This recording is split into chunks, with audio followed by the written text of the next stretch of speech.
Meus irmãos, recapitulando, é um estudo bíblico que nós temos estudado por vias temáticas, temas esses que são trazidos pela Confissão de Fé de Westminster.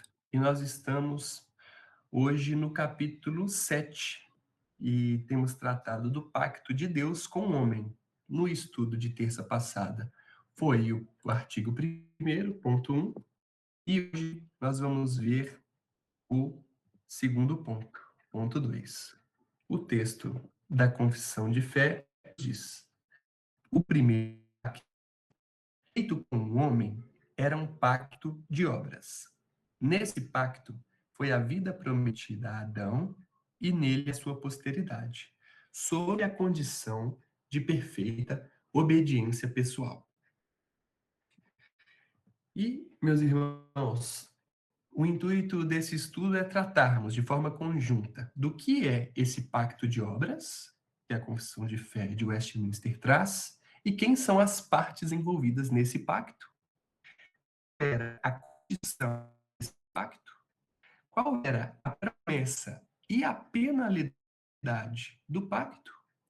Como esse pacto, essa aliança, afeta toda a humanidade?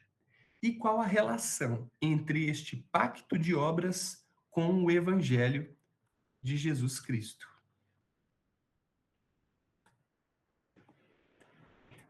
No estudo bíblico da semana passada, nós vimos que Deus é tão superior ao homem que que o homem nunca poderia alcançar a comunhão ou a recompensa por si mesmo, porque Deus é tão superior ao homem.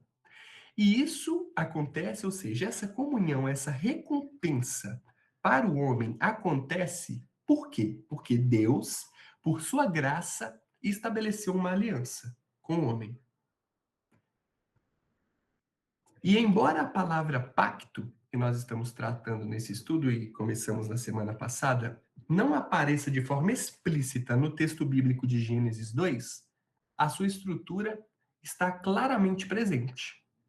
Por quê? Há um mandamento com uma promessa e uma penalidade. Gênesis 2:17. Mas da árvore do conhecimento do bem e do mal, dela não comerás. Porque no dia em que dela comeres, certamente morrerás. Vejamos. Deus estabelece um mandamento claro: não coma da árvore do conhecimento do bem e do mal.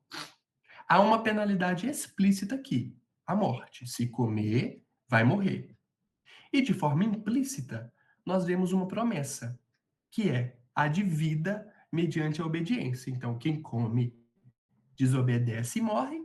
Implicitamente, quem não come, obedece e vive. Então, Gênesis 2:17 contém todos os elementos de um pacto. E eu quero fazer uma pergunta aqui aberta para os irmãos que ainda não conhecem essa ideia do pacto, a teologia do pacto, para explicar, tentar explicar com suas palavras, o que seria esse pacto de obras? Por que esse nome, pacto de obras? Alguém poderia participar? Lucas, Davi? Seria um pacto de obras porque a obra seria de não comer do fruto, né? E não morrer, no caso. Aí o pacto da obra seria isso. Sim. Quer explicar também, Lucas?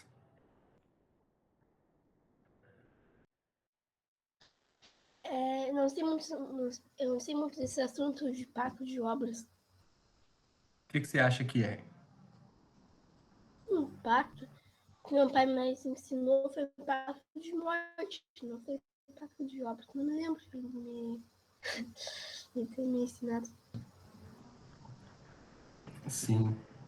Então, é isso mesmo que o Davi falou, e também pode-se usar o pacto de morte.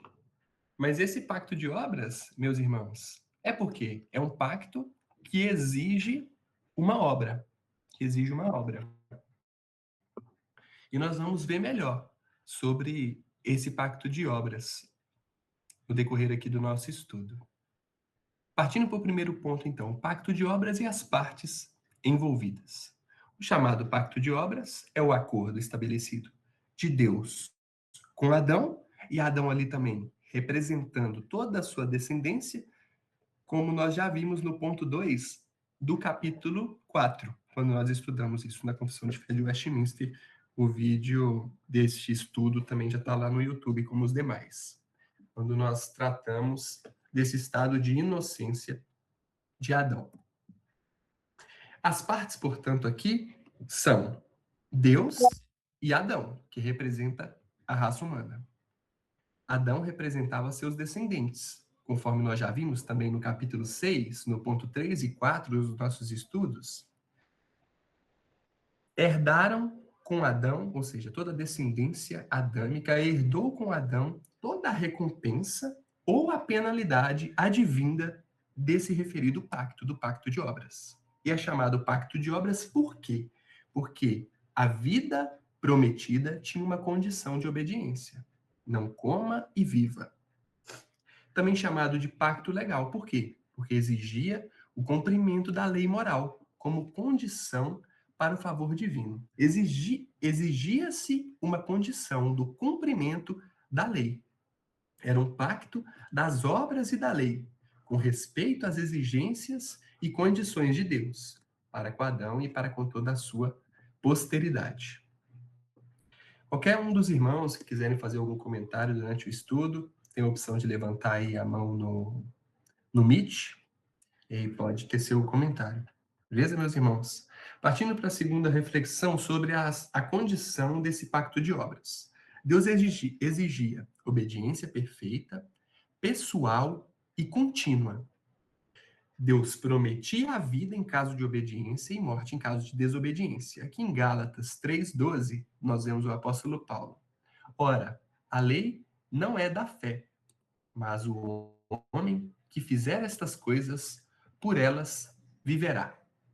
Aqui, meus irmãos, o apóstolo Paulo, nessa carta aos Gálatas, ele está combatendo os judaizantes, que ensinavam que era necessário guardar a lei para ser justificado. Eles estavam defendendo a salvação pelas obras.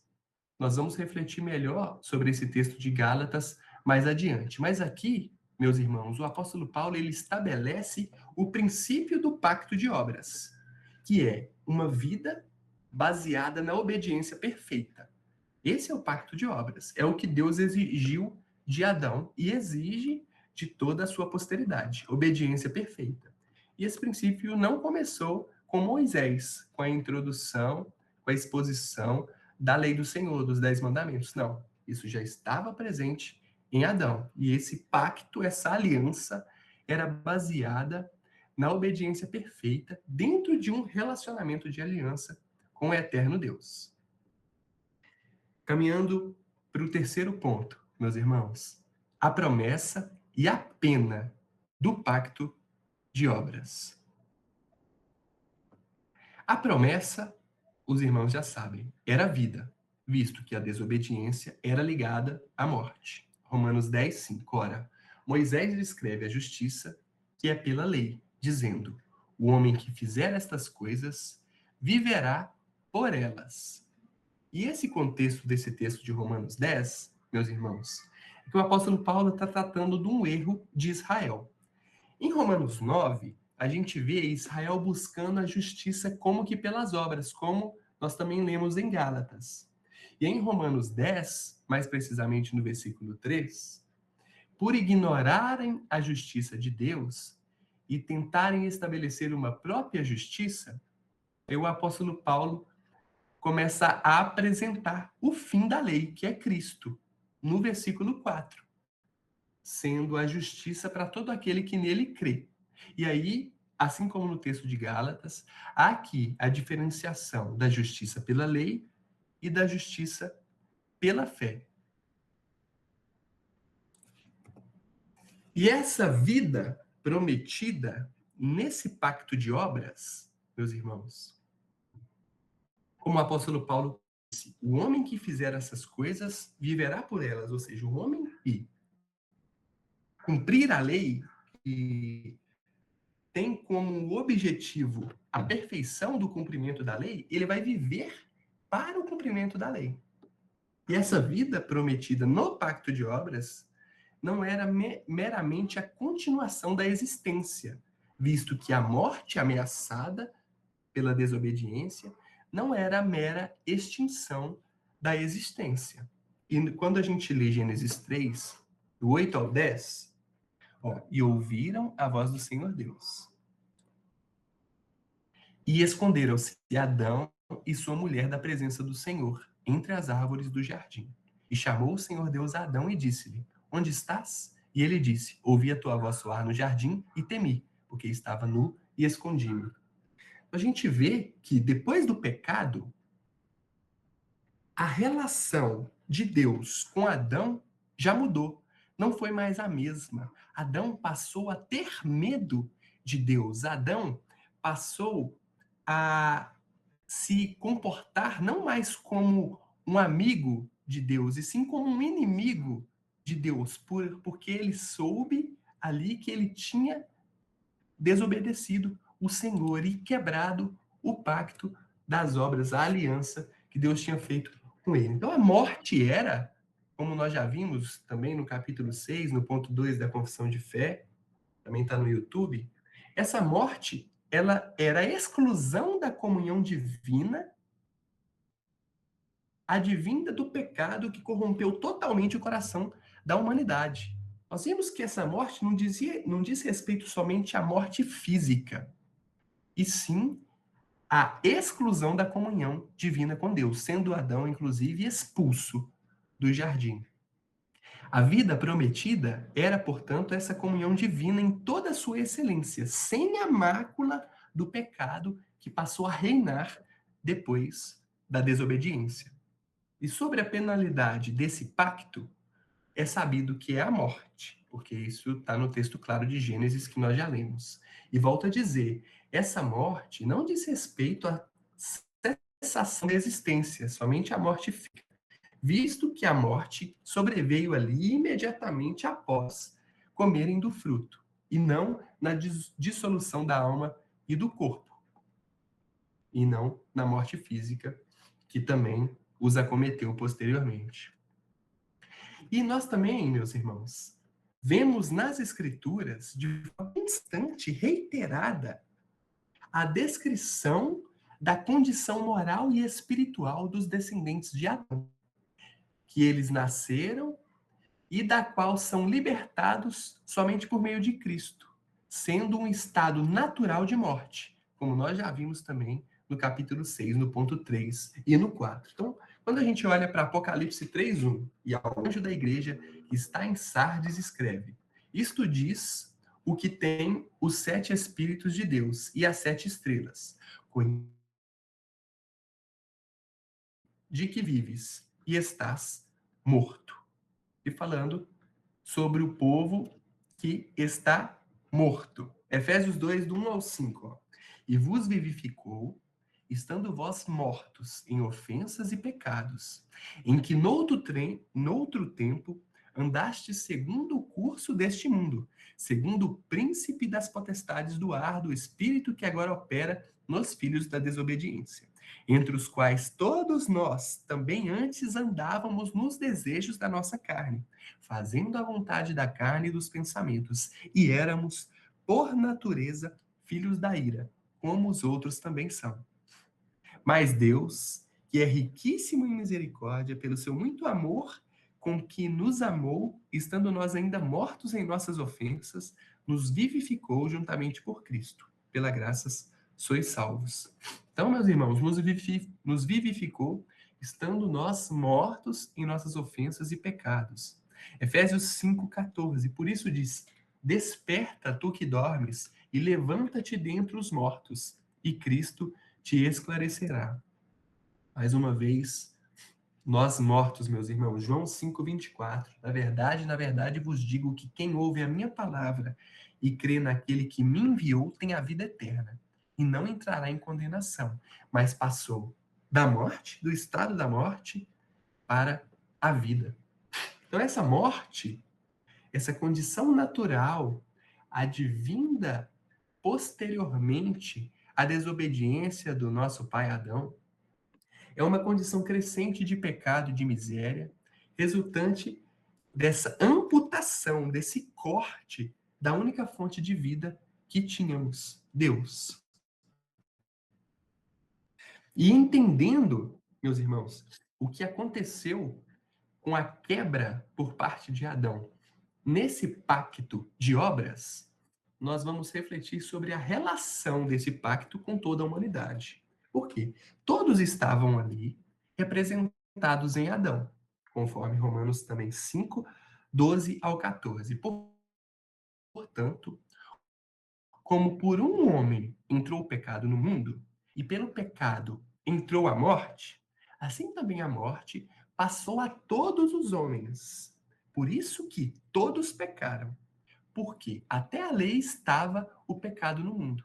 Mas o pecado não é imputado, não havendo lei. No entanto, a morte reinou desde Adão até Moisés, até sobre aqueles que não tinham pecado à semelhança da transgressão de Adão, o qual é a figura daquele que havia de vir.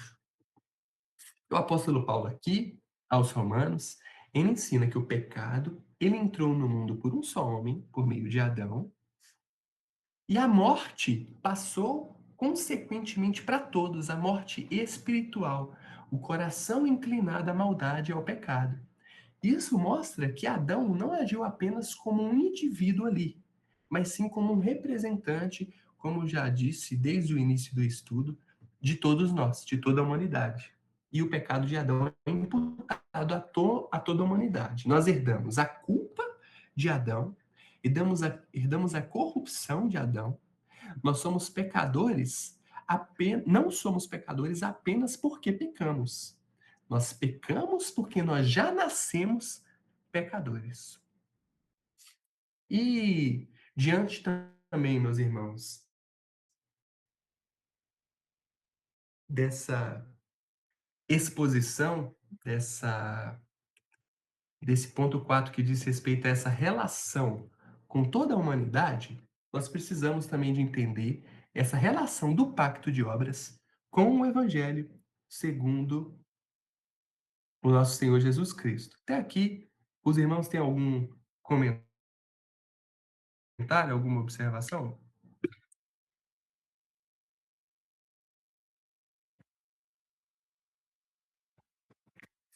Não vou estar avançando. Vamos ver a relação entre o pacto de obras e o Evangelho. O pacto de obras, meus irmãos, foi um fracasso, porque ele não foi cumprido por Adão, e isso revelou a nossa incapacidade de alcançar a vida, porque nós sabemos que a promessa era a vida, visto que a ameaça do descumprimento era a morte. Então, esse fracasso do pacto revela a nossa incapacidade de alcançar a vida pelo nosso mérito, pelo nosso cumprimento, pelas nossas obras. Gálatas 3, do 10 ao 12. Voltemos em Gálatas 3. Diz assim: todos aqueles, pois, que são das obras da lei, estão debaixo da maldição, porque está escrito: maldito todo aquele que não permanecer em todas as coisas que estão escritas no livro da lei para fazê-las. E é evidente que, pela lei, ninguém será justificado diante de Deus, porque o justo viverá pela fé. Ora, a lei não é da fé, mas o homem que fizer essas coisas, por elas viverá. Meus irmãos, nós vimos que a vida, ela depende da obediência perfeita. Esse texto, meus irmãos de Gálatas, que eu já trouxe um pouco anteriormente, aqui no versículo 10, o apóstolo Paulo deixa claro que quem vive da lei está debaixo da maldição. Por quê da maldição, meus irmãos? Porque quem vive da lei não consegue cumprir a lei. Então, olhar para a lei é você olhar no espelho e enxergar o quão pecador você é. E como você não consegue se salvar. Por quê? Porque nós não conseguimos cumprir a lei, como é dito aqui no versículo 10. Quem está debaixo da obra da lei está debaixo da maldição. Versículo 11. Ninguém é justificado pela lei. Por quê? Ninguém consegue cumprir essa lei. Porque essa vida, meus irmãos, como nós já vimos, ela depende da obediência perfeita. E se nós não conseguimos obedecer perfeitamente o nosso Senhor, nós não fazemos jus a receber essa vida prometida no pacto.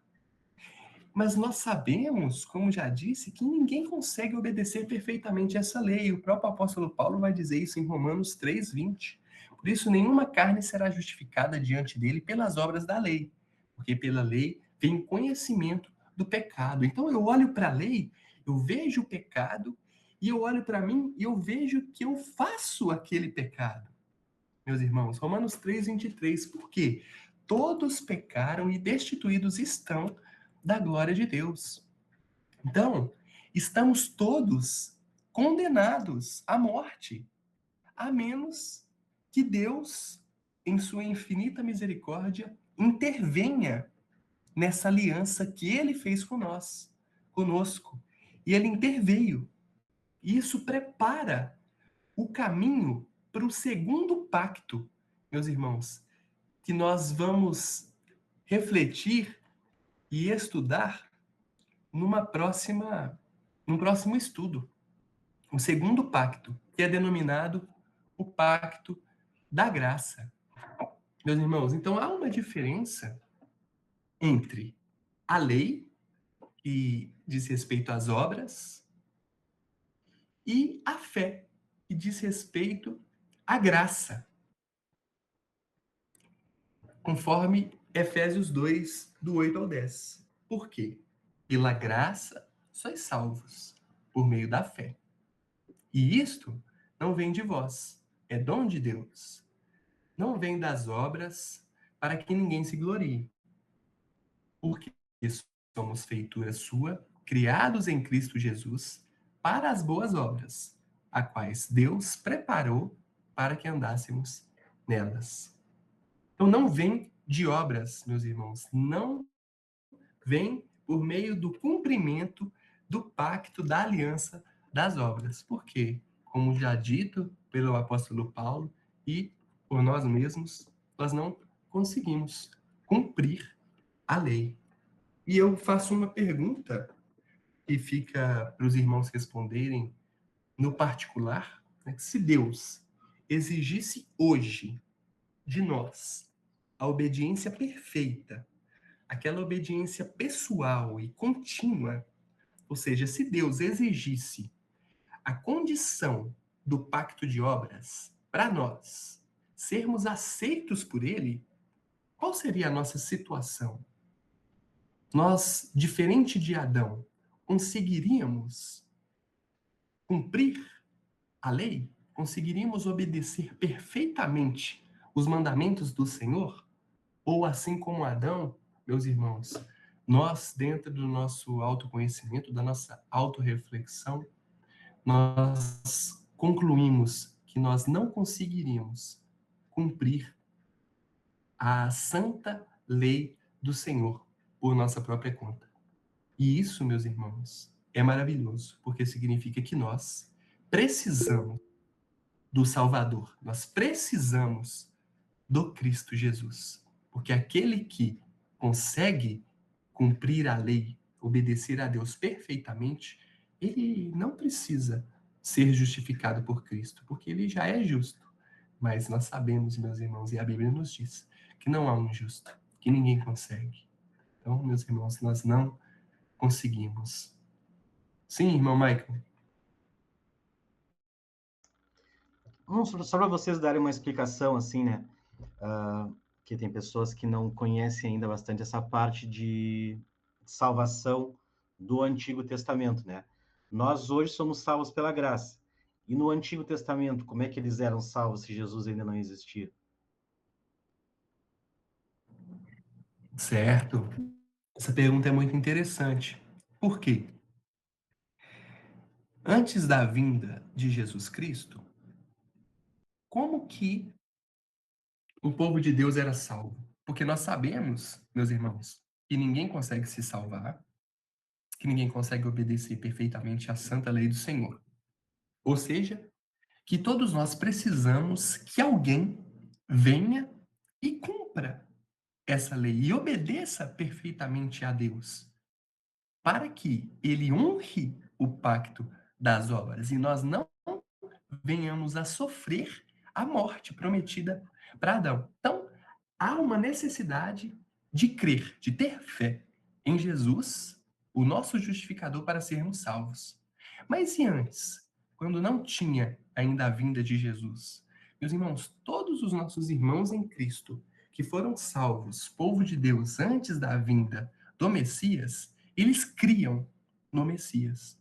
Eles reconheciam a sua pecaminosidade natural, a sua inclinação maldosa, a sua inimizade declarada com Deus. E eles criam que eles precisavam que Deus se encarnasse por meio do Verbo e sofresse essa punição da morte no nosso lugar. Então, todos os nossos irmãos, antes de Cristo, de toda a história, que foram salvos, eles creram no Jesus que ainda viria. E nós, meus irmãos, cremos atualmente no Jesus que já veio.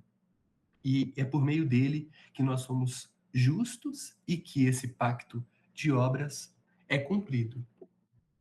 Mas nós vamos ver melhor nos próximos estudos, como eu disse, o segundo pacto, o pacto da graça, que vem por meio de Jesus Cristo. Sim, irmão Wesley. Então, maravilha, perfeito. E essa pergunta do irmão Michael, ela cabe perfeitamente no nosso estudo, não só no de hoje, mas em todos eles. Porque o que é salvação? Se não relacionamento com Deus, o restabelecimento do relacionamento do homem com Deus. Isso é ser salvo, não é ser livre da condenação eterna.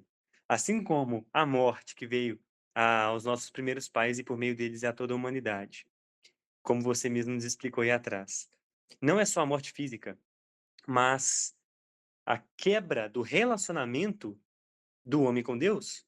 Então a salvação nada mais é do que o restabelecimento do relacionamento, né? E isso é completamente pertinente dentro do estudo da aliança. Por quê? Como nós já vimos, Deus só se relaciona com o homem por meio de pactos.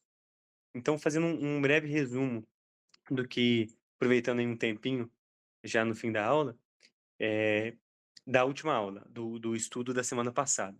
Deus está tão distante do homem, tão distante, que o homem não pode se relacionar com Deus de nenhuma maneira. Não pode exigir, merecer nenhum privilégio. Como então Deus se relaciona com o homem? Por meio de pacto, por meio de alianças. E perceba, meus irmãos, que eu não estou falando do homem pós-queda somente. Qualquer homem, Adão e Eva, no seu estado de retidão da criação, eles não podiam relacionar-se com Deus se não fosse por uma concessão divina, se Deus não permitisse esse relacionamento. Então, não é só por causa do pecado. Mesmo a criatura reta, ela não pode verter, ela não pode fazer com que frua de Deus nada, nada de recompensa, nada de relacionamento. Percebam? Então, por isso a necessidade de uma aliança, que é Deus descendo, como ele fez na Torre de Babel, descendo, como ele fez com a encarnação do Verbo, para Deus se relacionar com o homem. Então, ele propõe as alianças. E que alianças nós temos? Nós temos duas alianças, dois tipos diferentes de aliança. Uma aliança das obras, ou pacto das obras, que nós estamos aprendendo hoje, e a outra aliança da graça, ou pacto da graça. E aí, eu fiz toda essa introdução para nós entrarmos na pergunta que o irmão Michael fez, que o irmão William já respondeu de forma objetiva, Mas vamos raciocinar. Adão já não cumpriu o pacto das obras. Ele já não cumpriu, como nós acabamos de ver. Então ele caiu e ele não fruiu então de Deus relacionamento por meio da sua obediência, certo? Então se Adão e toda a humanidade por conta disso não se relacionou com Deus por meio do pacto de obras, e agora? O que então que nos resta? Que esse é o segundo pacto que o irmão William adiantou, que nós vamos tratar na próxima aula. O pacto da graça. Agora, o pacto da graça é uma pergunta que está contida nessa pergunta. O pacto do que o irmão Michael fez, o pacto da graça, ele é administrado somente no Novo Testamento? Se sim, então na antiga aliança, todo mundo era salvo pelo pacto das obras? Ora, como? Como isso seria possível? Então, de forma objetiva, Deus se relaciona com o seu povo por meio de pactos. O pacto das obras não foi cumprido por Adão e, por consequência, por toda a sua posteridade. Surge, então, a necessidade de um pacto de graça, um pacto da graça, que não é só do Novo Testamento. Então, ali já em Gênesis, depois da queda, Deus faz uma promessa para Eva. Além da maldição, das maldições, para Adão, para Eva e para a serpente, Deus faz uma promessa. Qual que era essa promessa? Que o descendente dela, de Eva, nasceria uma semente, e que essa semente pisaria na cabeça da serpente e ela lhe morderia o calcanhar, lhe feriria o calcanhar, morderia não, perdão, feriria-lhe o calcanhar. O que é isso, senão uma nova aliança? O que é isso, senão uma promessa de graça?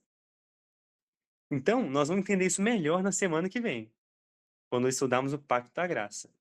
Mas um ponto que tem que ficar claro, meus irmãos, é que, pelo Pacto das Obras, ninguém consegue se relacionar com Deus. Somente pelo Pacto da Graça. E o Pacto da Graça, ele não é só no Novo Testamento. Ele é administrado desde essa promessa que Deus fez para Eva, que a semente dela nos abençoaria. E nós vamos ver cada outra promessa, como na verdade não era promessa dentro do Pacto das Obras. Eram promessas dentro do Pacto da Graça. Em Abraão, em Moisés, em Davi e por aí vai. E aí nós vamos até perceber, e semana que vem a gente comenta melhor, que essa é a diferença entre a teologia pactual reformada e a teologia pactual batista. A diferença está aí, em como nós enxergamos os pactos do Antigo Testamento.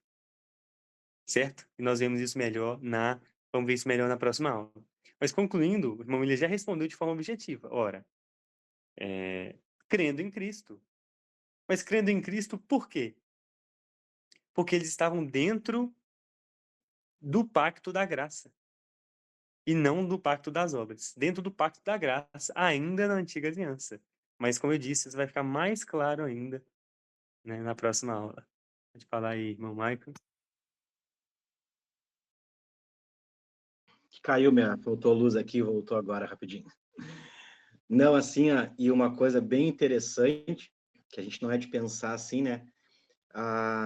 Todo mundo que morreu, né, no Antigo Testamento, né, o primeiro a entrar no céu foi Cristo, porque ele cumpriu toda a lei, né? Ele foi o único que conseguiu cumprir toda a lei, e o primeiro a entrar no céu foi Cristo. Então, isso daí complementa, né, esse pacto de obras, que ninguém conseguiu cumprir. Ninguém foi capaz de cumprir ele. Aí, quando Cristo, né, veio e cumpriu todo ele, e na cruz, né, pós-cruz, ele inaugurou o céu, que ele disse, né, o ladrão da cruz, né, ainda hoje comigo entrarás no paraíso, né. Ali ele foi o primeiro a entrar no paraíso. Antes de Cristo, antes da cruz, né, eles ficavam tipo num lugar intermediário, né? O céu, o paraíso ainda não tinha sido aberto. Foi Cristo que entrou, porque ele foi o primeiro a ter cumprido esse pacto, né?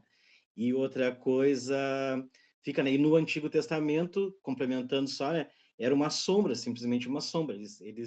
Eles sabiam a mesma coisa do Espírito Santo.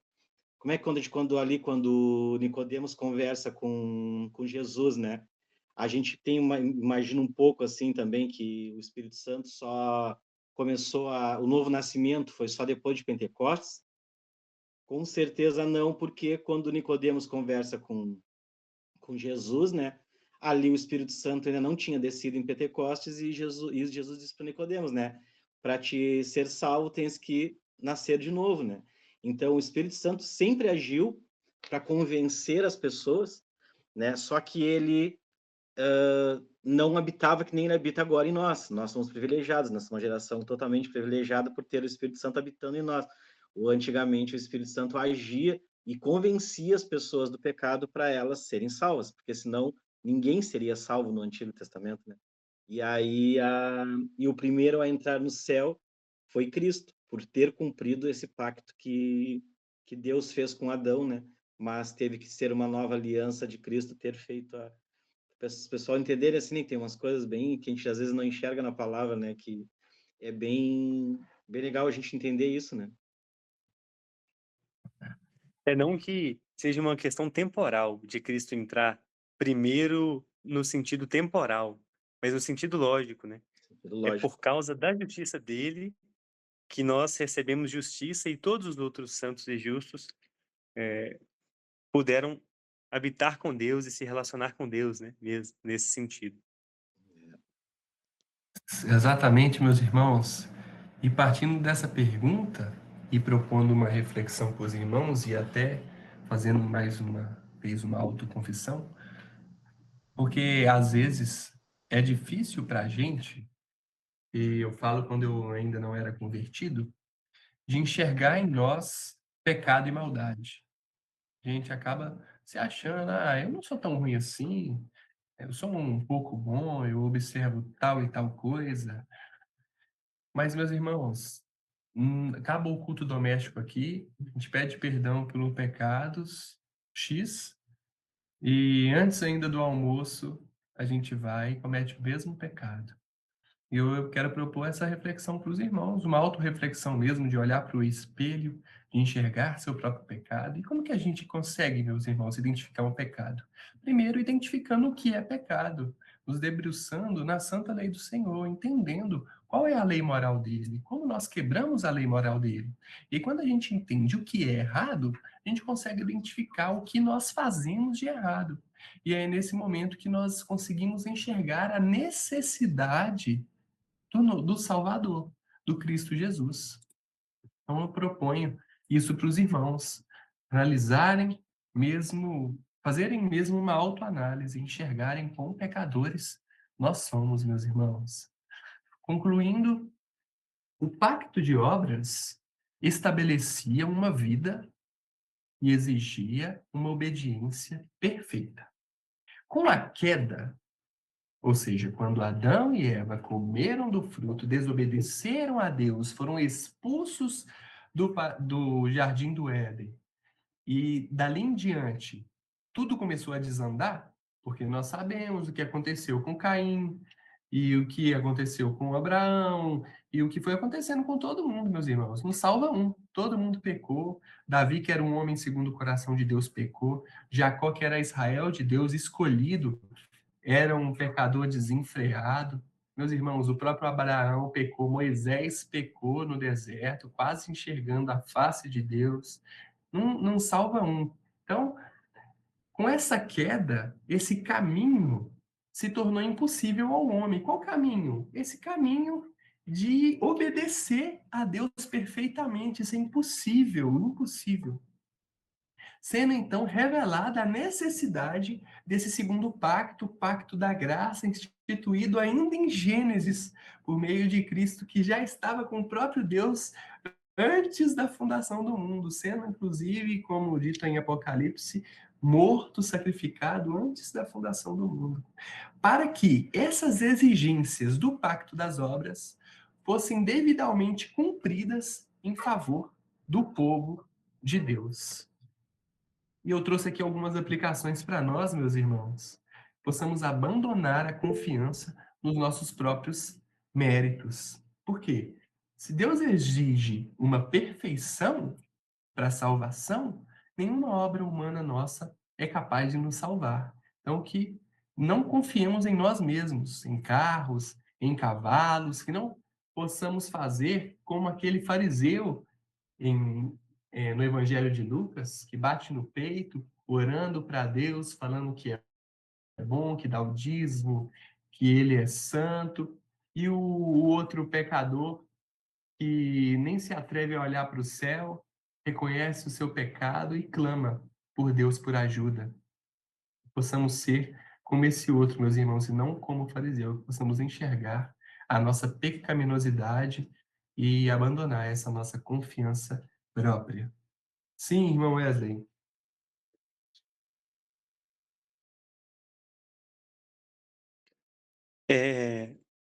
Ainda sobre a conclusão, só algumas considerações aqui que me ocorreram, respondendo à pergunta: qual então a relação do pacto das obras com o evangelho? E essa que é a proposição do último ponto, do ponto 5, que está sendo tratado na aula, né? Qual então a relação do pacto das obras com o evangelho? E aí na conclusão, o irmão William já trouxe que exatamente essa falha humana abre a necessidade, inaugura, revela a necessidade desse segundo pacto, que é o pacto da graça, que nós vamos estudar na semana que vem, certo? Mas qual a relação, então, do pacto das obras com o evangelho? O evangelho, que é a boa nova de salvação em Cristo, por Cristo, ele nos revela algumas coisas sobre o pacto das obras. O evangelho nos revela algumas coisas sobre o pacto das obras. Primeiro que o que Adão não conseguiu cumprir, Cristo cumpriu. A gente já está tratando isso aqui. Segundo que, por Cristo ter cumprido, já que em Adão nós recebemos todo o castigo por não termos cumprido, em Cristo recebemos, pela fé, todos os benefícios do cumprimento. Então, olha a relação também, outra relação de Cristo com o pacto das obras. Um terceiro é que o pacto das obras, ele não foi extinto. Ele não acabou. Por quê? A exigência de perfeição permanece para nós. Nós ainda temos que cumprir a lei perfeitamente. Então, essa exigência que vem do pacto das obras, ela continua, ainda que ninguém consiga cumpri-la. Deus ainda exige essa mesma perfeição. Então, é esse pacto das obras, essa consequência do pacto das obras, que faz com que nós sejamos culpados, indesculpáveis, merecedores do castigo da ira de Deus, e que cria, como o irmão William já nos demonstrou, a necessidade desse pacto da graça, necessidade desse pacto da graça. Então, o pacto das obras não foi totalmente anulado, ele continua a nos condenar, e ele cria, então, essa necessidade do pacto da graça. E o objetivo final de Deus também é a sua própria glória. Isso a gente já viu em vários pontos do estudo da confissão de fé. E um outro aspecto a gente já tratou também algumas vezes, e o irmão William tratou hoje em Efésios 2, do 8 ao 10, é que as obras que eram necessárias para a vida, para a manutenção e existência da vida, agora, depois do pacto das obras e no pacto da graça, elas são respostas de gratidão, como a gente também já viu. Mas eis algumas considerações sobre essa relação entre o pacto das obras e da graça, cumprida em Cristo, né, o chamado até nas Escrituras de o segundo Adão. E antes do irmão William passar para as aplicações, é importante a gente refletir exatamente sobre isso. Recapitulando, que Deus se relaciona com o homem por meio de alianças. E Deus, apesar de termos essas duas alianças, esses dois pactos das obras e da graça, essas duas são manifestações, administrações de Deus na história, diferentes. Mas Deus ainda tem um único pacto, né, que é o pacto dessa nova aliança, o pacto de Jesus Cristo, que é um único. E isso que faz com que tanto o pacto das obras quanto o pacto da graça sejam um único grande pacto, dentro do grande propósito de Deus e dos seus decretos eternos. Mas isso vai ficar ainda mais claro no decorrer dos nossos estudos. Maravilha. Com uma segunda aplicação, meus irmãos, possamos reconhecer a nossa condição em Adão, porque nós não somos neutros. Já nascemos culpados diante de Deus. Nós já nascemos distantes de Deus. Nós já refletimos isso aqui também em várias oportunidades. Nós que temos, inclusive, filhos pequenos, nós conseguimos enxergar naquelas criaturinhas doces o pecado. Ninguém precisa de ensinar o nosso filho a mentir. Ele nem precisa de ouvir a gente mentir em casa para repetir, meus irmãos. Se um dia ele estiver brincando num lugar, gostando muito de estar lá, e a gente chamar ele para ir embora, ele quiser muito ficar lá, ele pode contar uma mentira só para poder continuar, naturalmente. Falar que está com uma dor aqui, para não poder ir embora. Não sei, meus irmãos. A mentira, a maldade, o pecado já está no coração dos nossos filhos desde o nascimento. Isso fica muito evidente. Eu vejo muito pecado no meu filho, no Olavo, né? E eu também sou cheio deles, e todos os irmãos aqui também são, mas a gente consegue evidenciar o pecado. Então vamos reconhecer a nossa condição em Adão, porque nós já nascemos culpados pelo pecado diante do nosso Deus. Possamos também correr para Cristo. Onde o primeiro Adão falhou, Cristo venceu. Então possamos nos achegar até Ele. E quarto e último, meus irmãos, viver em gratidão. Não em tentativa de merecimento. Que a obediência cristã, a nossa obediência, não é para nós conquistarmos a vida, meus irmãos.